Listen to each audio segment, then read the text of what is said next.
akan memandu presentasi pada hari ini, di mana studi kasus yang kami angkat adalah pemodelan polusi udara akibat pengalihan lalu lintas dari pembangunan flyover Aloha Sidoarjo. Kami mengangkat studi kasus ini dari jurnal yang ditulis oleh Marita Nilamkusuma dan Maratu Soliha dari Teknik Lingkungan Institut Teknologi Aritama Surabaya pada tahun 2024. Untuk materinya akan dilanjutkan oleh saya. Next.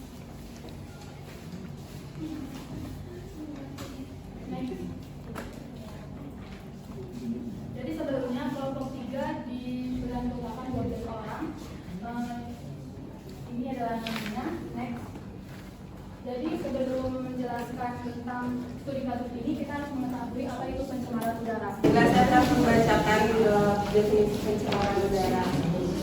Pencemaran udara yaitu timbulnya atau penyusupan zat, energi, dan unsur lain di dalam atmosfer akibat aktivitas manusia yang mengakibatkan kualitas udara melewati ambang baku mutu yang telah ditetapkan.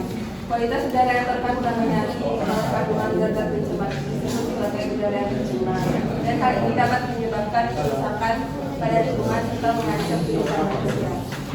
Pencemaran udara, kita akan menjelaskan faktor penyebab dari pencemaran udara yang akan dijelaskan oleh saudara kita.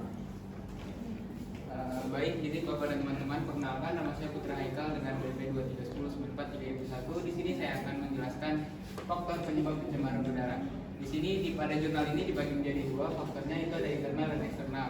Internal di mana pencemaran udara yang berasal dari alam. Contohnya seperti partikel pencemar dari letusan gunung berapi, partikel debu yang tertiup angin, serta gas yang dihasilkan selama dekomposisi mikroba. Faktor yang kedua itu adalah faktor eksternal, pencemaran udara yang berasal dari aktivitas manusia, seperti masuknya polutan ke atmosfer. Contohnya pembakaran bahan bakar fosil, dispersi partikel akibat industri, pelepasan zat berbahaya ke lingkungan, emisi gas buang seperti CO, NO, dan NO2. Selanjutnya itu materi metode penelitian yang akan disampaikan saudara Ustaz. Baiklah, untuk metode penelitian pada jurnal ini itu ada dibagi dari 5 tahap. Tahap pertama, penelitian ini dilakukan pada minggu kedua bulan Mei untuk pemantauan partikulat meter, dan minggu kedua bulan Juni untuk pemantauan karbon monoksida. Di sekitar penelitian ini dilakukan di sekitar Jalan Ahmad Yani, Kecamatan Gedangan, Kabupaten Sidoarjo. Tahap kedua, perbedaan waktu pemantauan kualitas udara dengan kedua parameter tersebut adalah karena keterbatasan alat yang digunakan untuk ukuran. Kemudian metode yang digunakan dalam penelitian ini adalah metode monitoring, di mana pemantauan kualitas udara dilakukan secara berulang kali di hari yang sama. Baiklah, untuk materi selanjutnya akan dijelaskan oleh Intan. Maaf, dijelaskan oleh Latifah.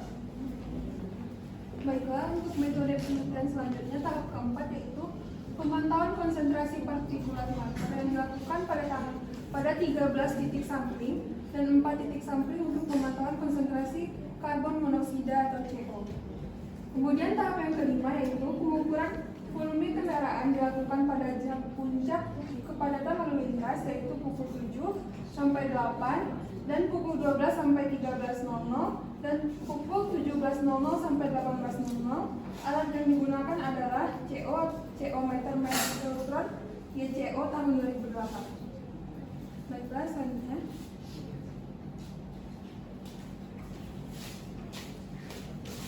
Selanjutnya adalah metode uji yang akan saya jelaskan. Didasarkan pada jurnal ini, metode ujinya terbagi atas 3 metode, yaitu yang pertama ada uji korelasi Pearson yang mana dilakukan untuk mengetahui korelasi dari jumlah kendaraan yang melintas dengan nilai konsentrasi CO, PM10 dan PM2,5. Yang kedua itu ada uji one way ANOVA yang mana dilakukan untuk mengetahui pengaruh hari kerja dan hari libur terhadap konsentrasi CO, PM10 dan PM25 yaitu dengan menggunakan software SPSS. Dan yang ketiga itu ada analisa pemodelan, di mana itu digunakan untuk mengetahui sumber polutan dan memperkirakan sebaran emisinya dengan menggunakan software AirMod.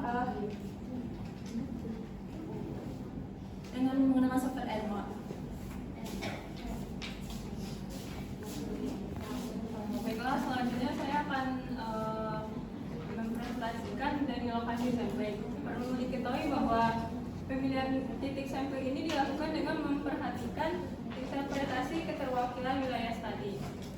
Pemantauan konsentrasi PM10 dan PM2,5 difokuskan pada 3 lokasi utama, yaitu jalan raya, permukiman warga, dan ruang terbuka hijau. Lokasi sampling dengan fokus area jalan raya terdapat pada titik 1, 4, 6, dan 7. Lalu selanjutnya hasil penelitian ini dilakukan selama 6 hari. Perharinya itu dibagi 3 waktu, yaitu pagi, siang, dan sore. Di dalam penelitian ini yang diamati yaitu sepeda motor, mobil, bus, dan truk.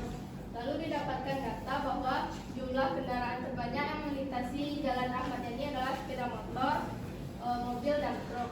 Lalu jumlah kendaraan yang melintas pada siang hari cenderung lebih sedikit. Lalu lebih banyak kendaraan yang melintas pada weekday daripada weekend. Untuk yang poin hasil kedua yaitu konsentrasi pencemar.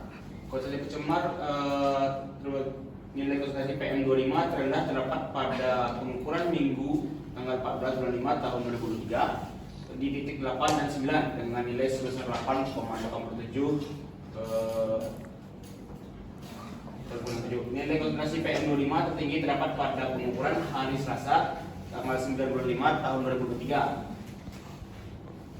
di titik 6 dengan nilai sebesar 47,52 mikrogram per meter kubik. Nilai konsentrasi PM10 terendah terdapat pada pengukuran hari Minggu tanggal 14 bulan 5 tahun 2023 di titik 10 dengan nilai sebesar 15,20 mikrogram per meter kubik. Lanjut, nilai konsentrasi PM10 tertinggi terdapat pada pengukuran hari Selasa tanggal 9 bulan 5 tahun 2023 di titik 6 dengan nilai sebesar 120,71 mikrogram per meter kubik. Nilai konsentrasi CO terendah terdapat pada pengukuran Kamis siang tanggal 8 bulan 6 tahun 2023 dan Minggu tanggal 11 bulan 5 tahun 2023 di titik 13 dengan nilai sebesar 1,145 mikrogram per meter kubik. Nilai konsentrasi CO tertinggi terdapat pada pengukuran Kamis pagi dan sore tanggal 8 bulan 6 tahun 2023 di titik 4 dengan nilai sebesar 16,0033 mikrogram per meter kubik. Selanjutnya adalah pemodelan. Yang pertama itu adalah pemodelan PM10. Nilai maksimum konsentrasi PM10 sebesar 151 mikrogram per meter kubik ditandai dengan zona warna merah. Lalu konsentrasi pencemar tertinggi terdapat pada titik sampling keempat. Lalu zona warna merah pada sekitar titik sampling 4 yang merupakan perempatan jalan dengan koordinat sebagai berikut. Terus ada pemodelan 2,5. Zona warna merah berada di sekitar titik sampling 1 dengan koordinat sebagai berikut. Yang merupakan ujung Jalan Ahmad Yani. Lalu ada zona merah berada pada sumber pencemar wilayah dengan nilai konsentrasi yang cukup tinggi yaitu Kecamatan Gedangan. Selanjutnya ada pemodelan CO. Sebaran emisi CO cenderung bergerak dari arah barat ke timur. Lokasi titik sampling 4 berada pada zona merah yang menunjukkan lokasi dengan konsentrasi pencemar yang tinggi. Sedangkan pada titik sampling 8 dan 13 berada di zona berwarna hijau muda yang menunjukkan lokasi dengan konsentrasi pencemar sedang. Selanjutnya yaitu upaya pengendalian pencemaran udara. Yang pertama yaitu melakukan identifikasi mengenal macam sumber, model, dan pola penyebaran serta pengaruh atau dampak sumber pencemar udara yang sering atau emisi. Yang kedua yaitu mengetahui dan mengkomunikasikan tentang pentingnya pengelolaan pencemaran udara dengan mempertimbangkan keadaan sosial lingkungannya. Yang ketiga yaitu melakukan pengukuran lapangan dalam rangka pemantauan pencemaran udara. Yang ketiga yaitu melakukan pengukuran lapangan dalam rangka pemantauan pencemaran udara. Diperlukan pemilihan metode secara tepat sesuai dengan kemampuan yang diperlukan untuk mengatasi. Selanjutnya itu ada kesimpulan. Yang pertama itu terdapat korelasi antara volume kendaraan dengan nilai konsentrasi pencemar, di mana semakin banyak kendaraan maka akan semakin tinggi beban pencemarnya. Yang kedua itu uji statistik one way ANOVA menunjukkan konsentrasi rata-rata CO tidak berbeda signifikan antara hari kerja dan hari libur. Sedangkan parameter PM10 dan PM2,5 memiliki beda signifikan menunjukkan antara hari kerja dan hari libur. Terus yang ketiga itu permodelan dengan software remote menunjukkan sebaran CO dan PM2,5 dan PM10 cenderung bergerak sesuai dengan arah angin dari barat ke timur dengan wilayah terdampak adalah Kecamatan Genangan Baru dan Buduran. Saya kembalikan pada moderator.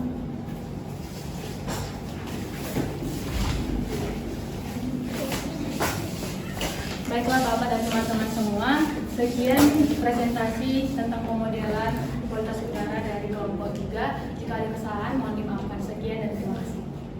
Assalamualaikum warahmatullahi wabarakatuh.